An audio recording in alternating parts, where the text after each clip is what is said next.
Last chapter पे पहुंच चुके हैं जिसका नाम है हमारे पास प्रोबेबिलिटी। प्रोबेबिलिटी हम इससे पहले भी बहुत बार पढ़ चुके हैं, लेकिन अब क्या होगा, अब सिर्फ एक लेवल ऊपर होगा। जैसे ही हम प्रोबेबिलिटी का नाम सुनते हैं जल्दी से हमारे दिमाग में दो एग्जाम्पल आते हैं। एक तो कॉइन वाला एग्जाम्पल जिसके दो बेस होते हैं, क्या, हेड एंड टेल। दूसरा हमारे पास डाइस वाला जिसके अंदर क्या क्या सैंपल स्पेस वगैरह, ये सब आप शायद देख चुके हैं, नहीं देखे तो अब हम यहाँ सब देखेंगे। 1 2 3 4 5 एंड 6 ये सारे इसके फेस होते हैं। अब इसके अंदर एक और दो, अनबायस्ड और बायस्ड, ये हम जो है दो नई टर्म के बारे में जानेंगे। अनबायस्ड और बायस्ड क्या होता है। सबसे पहले देखो, इन्हें डायरेक्ट शब्दों में मैं बता देती हूँ। बायस्ड का मतलब होता है पक्षपात करना। पक्षपात का मतलब है कि भाई चीटिंग करना एक टाइप से, ठीक है, कि इसने एक किसी को कोई एक चीज पसंद है तो बस उसी की साइड लेना, वो चीज होती है कि भाई बायस्ड करना। ठीक है, अनबायस्ड है कि भाई बिना कुछ यूं देखे कि अभी मैं यहाँ क्या हूँ या ये मेरा दोस्त है या ऐसा कुछ भी यूं देखे बिना कि यहाँ जो है एकदम चीज बिल्कुल फेयरली तरीके से होगी, तो वो वाली चीज होती है। अब जो हम जैसे एक कॉइन को टॉस किया, हमने उसका रैंडम टॉस किया। रैंडम टॉस करने में क्या होता है, हमें नहीं पता होता कि भाई हेड आएगा या फिर टेल आएगा। अब इसके अंदर हमने जो है कॉइन को एकदम फ्री फोल्ड किया, बिना कोई बायस के या बिना कोई इंटरफेरेंस के। हमने उसके साथ कोई छेड़छाड़ नहीं की। हमें पता है या तो सिर्फ हेड आ सकता है या फिर क्या आ सकता है, टेल आ सकता है। सेम इसी टाइप से जब हम एक किसी डाइस को हम ऐसे करते हैं, टॉस करते हैं, तो उस टाइम हमारे पास क्या पॉसिबिलिटी होती है, 1 2 3 4 5 6 की ये ही आ सकते हैं। इनके अलावा अब हमारे पास कोई भी नहीं आ सकता। सेम इसी टाइप से जो अब एक एग्जांपल लेते हैं, एक बैग लिया हमने, उसके अंदर हमने सपोज कर लिया उसके अंदर 4 तो हमारे पास रेड बॉल है, एक हमारे पास ब्लू बॉल है। अब आपको कह दिया कि बिना उस बैग के अंदर देखे हुए आपको जो है एक रेड बॉल निकालनी है और एक ब्लू बॉल निकालनी है। तो आपके पास क्या प्रोबेबिलिटी है, क्या आपके पास संभावना है कि क्या पॉसिबिलिटी है आपके पास कि वो जो बॉल आएगी वो रेड आएगी या फिर वो जो बॉल आएगी वो आपके पास क्या आएगी, ब्लू बॉल आएगी। लेकिन यहाँ जो एक देखने की बात है, अब देखिए ज्यादा पॉसिबिलिटी कौन सी बॉल आने की है, रेड बॉल आने की ऑफ कोर्स। लेकिन क्यों, ऐसा क्यों, क्योंकि हमारे पास रेड बॉल 4 है, ब्लू बॉल हमारे पास 1 है, तो ज्यादा चांस है हमारे पास कि रेड बॉल आए। तो ये तो हमारे पास नॉट इक्वली लाइकली आउटकम हो गया। क्योंकि देखो यदि आप 4 रेड बॉल डालते और 4 ही ब्लू बॉल डालते तो हम यूं मान लेते कि भाई ठीक है ये एकदम बिल्कुल फेयरली तरीके से किया हुआ है, कोई भी पक्षपात इसके साथ नहीं किया हुआ, कोई भी बायस्ड इसके साथ नहीं किया हुआ, तो उस केस में हम मान लेते। लेकिन यहाँ तो जो है रेड बॉल आने की पॉसिबिलिटी, प्रोबेबिलिटी हमारे पास ज्यादा है। इसलिए ये जो सारे एक्सपेरिमेंट है वो जरूरी नहीं है कि हर केस में हमारे पास हर बार कैसे एक्सपेरिमेंट हो, इक्वली आउटकम वाले एक्सपेरिमेंट हो। इस चैप्टर के अंदर हम क्या अज्यूम कर लेते हैं कि जितने भी एक्सपेरिमेंट है वो सारे हमारे पास क्या है, इक्वली लाइकली आउटकम होंगे। ठीक है, हमने क्लास 10th में क्या पढ़ा था, एक्सपेरिमेंट या फिर एम्पेरिकल प्रोबेबिलिटी, जिसको हम P ऑफ E से डिनोट करते हैं। P ऑफ E से डिनोट करते हैं, जहाँ पे E जो होता है हमारे पास क्या होता है, इवेंट होता है। अब P ऑफ E निकालने का फॉर्मूला हमारे पास क्या होता था, नंबर ऑफ ट्रायल जिसके अंदर इवेंट वो हैपन हुआ है, अपॉन में क्या होता था, टोटल नंबर ऑफ ट्रायल्स होता था। देखिए अब तक हम जो ये फॉर्मूला पढ़ते आए हैं ये ठीक है, छोटे केस में मतलब जैसे कॉइन के केस में, डाइस के केस में ये ठीक है। लेकिन इसके कुछ क्या है, लिमिटेशन भी होती है कि जैसे हमें कुछ बड़े एक्सपेरिमेंट हुए या फिर सैटेलाइट से रिलेटेड कुछ हुआ तो वो हम जो है इस फॉर्मूले से कैलकुलेट नहीं कर सकते। इसलिए जो थियोरेटिकल प्रोबेबिलिटी होती है, जिसे हम क्लासिकल प्रोबेबिलिटी भी कहते हैं, ई इवेंट के लिए उसे हम किस टाइप से डिफाइन करते हैं कि प्रोबेबिलिटी ऑफ ई वो किसके इक्वल होते हैं, नंबर ऑफ आउटकम जो फेवरेबल होते हैं ई के, अपॉन में क्या होता है कि total number of possible outcome की, टोटल हमारे पास आउटकम कितने हो सकते हैं। अब जो डेफिनेशन है हमारे पास प्रोबेबिलिटी की वो किसने दी थी, पियर सिम्पसन लैपलास ने दी थी। कब, इन 1795 में। बिल्कुल एक बेसिक एग्जांपल से हम जो है शुरू करते हैं। हमारे पास प्रोबेबिलिटी फाइंड करनी है कि एक जो है एक कॉइन को हमने एक ही बार जो है टॉस किया है। अब क्या प्रोबेबिलिटी है आपके पास कि आपके पास वो क्या आ जाए, हेड आ जाए। तो प्रोबेबिलिटी निकालनी है, हेड की प्रोबेबिलिटी निकालने के लिए total number of outcome favourable to the head. Head की हमारे पास कितने हेड है, 1 है। टोटल हमारे पास हेड एंड टेल दोनों मिला के पॉसिबल आउटकम कितने हैं, 2 है।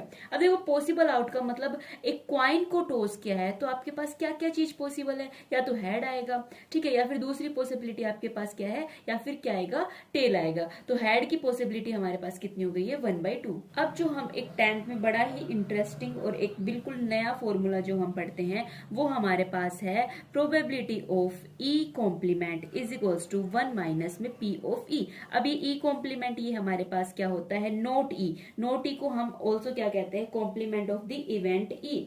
हम कह सकते हैं कि जो ई और ये जो ई बार है ये दोनों हमारे पास क्या है, कॉम्प्लीमेंट्री इवेंट है। इसका मतलब क्या हुआ, सबसे पहले ये बताइए किसी भी इवेंट के होने की पॉसिबिलिटी हमारे पास कितनी होती है, 1 होती है, 0 से लेके 1 तक होती है, ठीक है। हम इसको है ना एक बहुत इंटरेस्टिंग एग्जांपल की हेल्प से समझने की कोशिश करते हैं। हमने सबसे पहले बिल्कुल एकदम अपने बेसिक में ही समझेंगे। हमने एक डाइस लिया, उस डाइस के अंदर हमारे पास कितने ही आउटकम्स आ सकते हैं, 1 2 3 4 5 6, ठीक है। एक हमने ई इवेंट इस टाइप का ले लिया कि वो नंबर बताइए जो हमारे पास क्या है, ग्रेटर देन 4 है। नंबर जो ग्रेटर देन 4 है उनकी प्रोबेबिलिटी हमारे पास कितनी होगी, तो हम देख लेते हैं कि जो 2 से मतलब 4 से बड़े हैं, 4 से बड़े हमारे पास सिर्फ 2 ही नंबर है। टोटल आउटकम हमारे पास कितने हो सकते हैं, 6 हो सकते हैं। तो ये हमारे पास कितना हो गया, 1/3। अब हम एक दूसरा इवेंट इस टाइप से मान लेते हैं कि वो नंबर बताइए जो हमारे पास लेस देन और इक्वल टू 4 है। लेस देन और इक्वल टू 4 वो हमारे पास कितने हो जाएंगे, 4 हो जाएंगे। तो टोटल पॉसिबिलिटी हमारे पास कितनी होती है, 6 होती है। तो ये हमारे पास कितना हो जाएगा, 2/3। अब देखिए probability of E plus probability of F जब हम फाइंड करेंगे तो हमारे पास क्या हो जाएगा, 1/3 प्लस 2/3, इसका एलसीएम लेंगे तो ये हमारे पास 3/3 आ जाएगा, जो किसके इक्वल हो जाएगा, 1 के इक्वल हो जाएगा। अब एक बात आप ध्यान से देखना कि जो ये प्रोबेबिलिटी ऑफ एफ है, क्या मैं इसको ई बार लिख सकती हूँ, क्यों लिख सकती हूँ, क्योंकि ई बार हमारे पास क्या होता है, not of E. Not of E मतलब अब देखना ये किसकी प्रोबेबिलिटी है, जो नंबर ग्रेटर देन 4 है। अब ये किसकी प्रोबेबिलिटी है, जो नंबर लेस देन 4 है। एक टाइप से इसका बिल्कुल ही अपोजिट हुआ। तो यहाँ से हम क्या लिख सकते हैं, probability of E plus probability of E bar, जो कि हमारे पास किसके इक्वल आ जाएगी, 1 के इक्वल आ जाएगी। यहाँ से फॉर्मूला है, इसी की हेल्प से हम जो है ये फॉर्मूला लिख सकते हैं। तो ये एक जो है मोस्ट इंपोर्टेंट फॉर्मूला हमारे पास यहाँ आ गया। इसके साथ आप मुझे एक और बात बताइए, अब जैसे हमने एक डाइस को थ्रो किया तो उसमें हमारे पास क्या क्या पॉसिबल आउटकम्स हो सकते हैं, 1 2 3 4 5 6, ठीक है। यदि इसी की जगह आपसे पूछ ले कि आप उसकी प्रोबेबिलिटी बताइए, जैसे एक कोई भी इस टाइप का इवेंट है कि जो नंबर आपके पास ग्रेटर या फिर इक्वल टू 8 है, या फिर क्या पॉसिबिलिटी है कि इस बॉक्स के अंदर से, जैसे इसके अंदर नंबर ही आपके पास 6 है, एक ऐसा बॉक्स है जिसके अंदर आपके पास 1 से लेके 6 तक नंबर है, ठीक है। अब आप वो पॉसिबिलिटी बताइए कि आपके पास नंबर कितना आ जाए, 8 आ जाए। तो 8 तो नंबर हमारे पास है ही नहीं, जो चीज हमारे पास है ही नहीं, तो उसकी प्रोबेबिलिटी हमारे पास कितनी हो जाएगी, 0 हो जाएगी। और इस इवेंट को हम क्या कहेंगे, इम्पॉसिबल, मतलब ऐसा कोई इवेंट हमारे पास जो है नहीं हो सकता है। अब जो प्रोबेबिलिटी होती है किसी भी इवेंट की, वो हमारे पास ज्यादा से ज्यादा क्या हो सकती है, 0 से लेके कहां तक लाई कर सकती है, 1 तक लाई कर सकती है, ठीक है। Probability of E less than equal to 1 and the probability of E is greater than equal to 0, मतलब 0 से लेके कहां तक लाई कर सकती है, 1 की लाई कर सकती है। अब क्या किसी की प्रोबेबिलिटी 0 हो सकती है, बिल्कुल हो सकती है, अभी एग्जांपल देखा। अब क्या किसी की प्रोबेबिलिटी 1 हो सकती है, बिल्कुल हो सकती है। किसी चीज के पूरे होने की प्रोबेबिलिटी हम क्या कहते हैं, 1 कहते हैं।